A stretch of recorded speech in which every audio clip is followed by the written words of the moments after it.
C'est ma belle-fille qui vient de chanter. C'est un honneur pour moi pour ce soir de pouvoir dire que c'est ma belle-fille qui a chanté pour la gloire de Dieu. Alors, je me présente, je suis gitan du Portugal. On est de Mazamé. Mes responsables de l'église, c'est Michael de Revel. Quelques frères, je connais un peu. Et je fais partie de cette église et ma belle-fille fait partie de la chorale. Ma femme aussi chante. On est un petit groupe qu'on est venu là. Ça fait 2-3 jours que je ne devais pas être là, mais Dieu a permis que je vienne ici. Avec le respect que je dois, je passe par le deuil aussi. Et voilà, je suis venu pour être avec mes frères et sœurs ce soir et pouvoir voir l'église de Dieu. C'est le plus important. Je vais essayer de vous donner mon témoignage. C'est un témoignage qui est puissant et fort. Vous allez voir la gloire de Dieu comment s'est manifestée chez nous.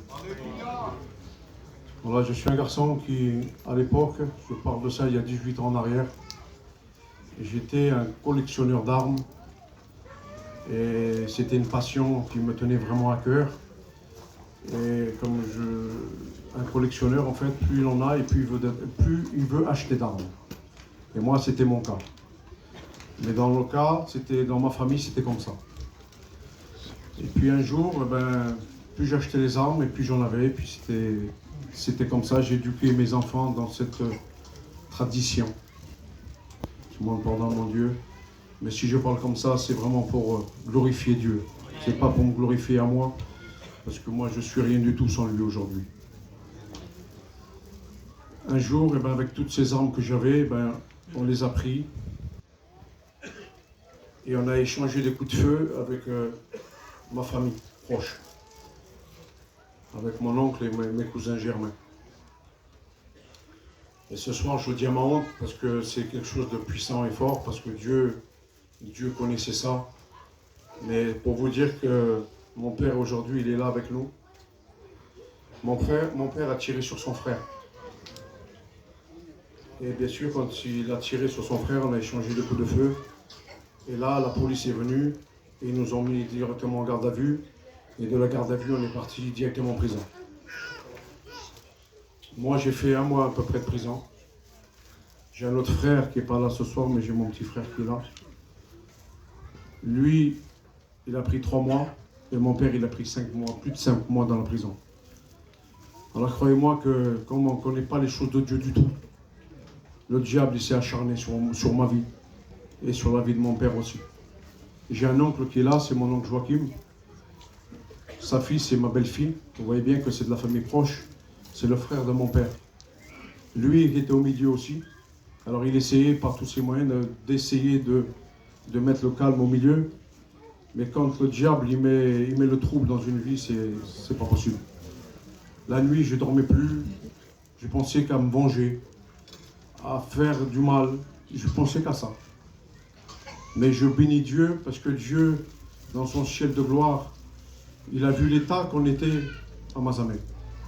Et là, je bénis Dieu parce que le Seigneur qu'on a aujourd'hui, je le comprends mieux aujourd'hui.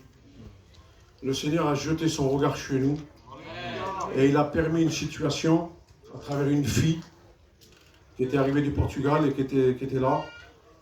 Et mon petit frère a fait appel à des serviteurs.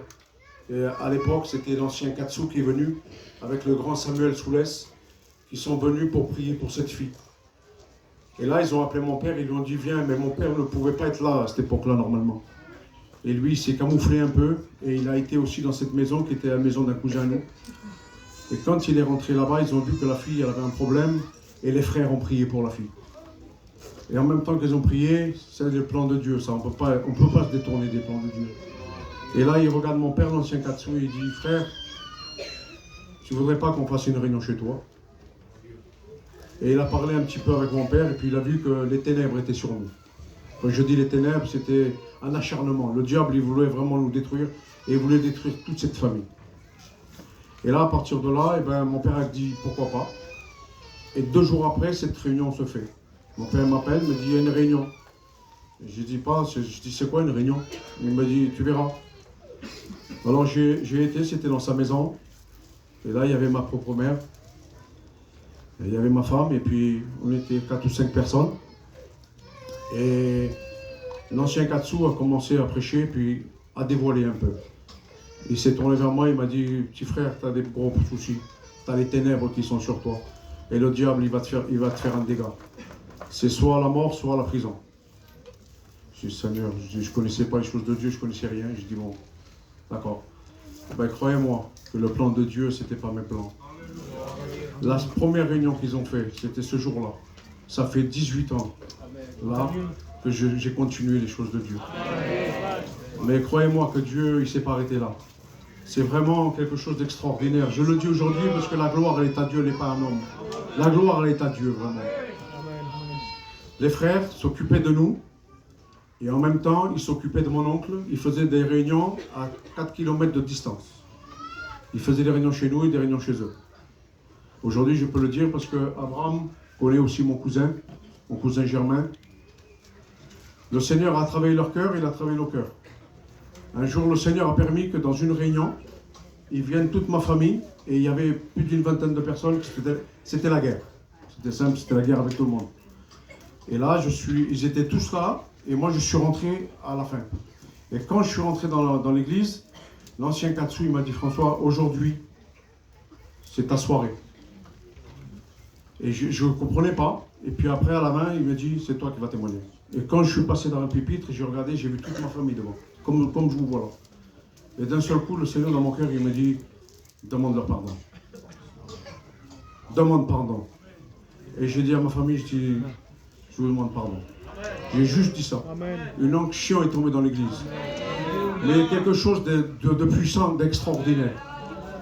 En même temps que c'est tombé là, je vous dis, le Seigneur ne s'est pas arrêté là. Ça n'a pas suffi encore. Le Seigneur connaît tout, il sait tout. Nous, on ne connaissait pas les choses de Dieu, mais le plan de Dieu, aujourd'hui, je le connais. Après, vous avez vu, ma belle-fille, elle chante pour Dieu. Mon oncle s'est donné à Dieu. Mon père s'est donné à Dieu. Ma femme, elle est à Dieu. Mon fils, rétrograde. Mais Dieu sait, il connaît tout. Et Dieu, quand je vous dis qu'il ne s'est pas arrêté là, mon cousin Germain, il est pasteur aujourd'hui dans l'église. C'est mon cousin Germain, Joël. Il a fait des études avec le frère. Et mon père, il prend la Sainte Seine avec son frère. Si ce n'est pas la puissance de Dieu qui fait ça, c'est impossible de réconcilier les familles. Et aujourd'hui, je veux vous dire que la paix de Dieu, elle est avec nous. Je ne vous dis pas qu'on est parfait, je ne suis pas parfait. Mais j'essaie avec la grâce de Dieu de m'humilier et de demander à Dieu qui m'aide à marcher encore davantage pour lui. La preuve que je suis venu ici pour pouvoir donner mon témoignage. Que Dieu vous bénisse à tous. Ne limitez pas Dieu. Amen.